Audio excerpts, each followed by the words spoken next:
Hey everyone, this is Salvan Patel, an incoming first year medical student. Today we'll be going over an experimental study on physiological stress in Fortnite. The article is down below and in the description. Some background: esports is growing exponentially, yet its physiological impacts remain underexplored. This study investigates heart rate responses during a 3-hour seated Fortnite session compared to a resting heart rate. This study has two objectives: one, determine a heart rate response during a 3-hour seated session of Fortnite, and two, analyze relationships among demographics, gaming performance, and physiological data. So an overview of the methods. So first, there was participants, 33 male college students. The mean BMI was 25.7, and the mean esport hours per week were 13. Study design: resting heart rate measured twice with heart rate monitor, and 3-hour at-home Fortnite session. There was a protocol that the participants had to follow, and that was no caffeine, alcohol, or smoking 12 hours before the sessions.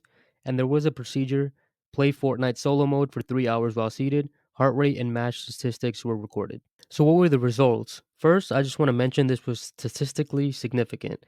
So, the mean resting heart rate was 70 beats per minute, and the mean esports heart rate was 76 beats per minute. The peak resting heart rate was 81 beats per minute, and the peak esports heart rate was 120 beats per minute.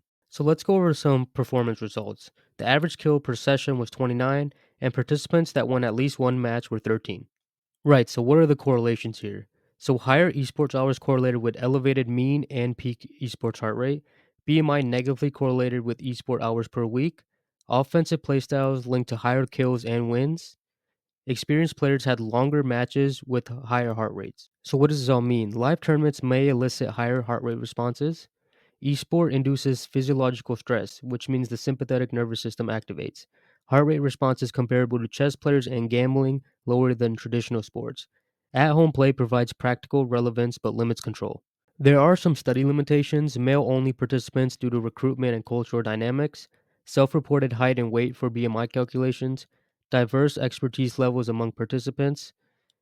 At home play limits control over external variables. Here's some future direction that we can go on based off this study. Assess heart rate responses during live esport tournaments, investigate gender dynamics in esports participation, explore exercise interventions to manage physiological stress, examine long-term health impacts of prolonged esports participation. There we have it. Fortnite does cause physiological stress on the body with heart rate increasing. Just remember, this is not medical advice and is for educational purposes only.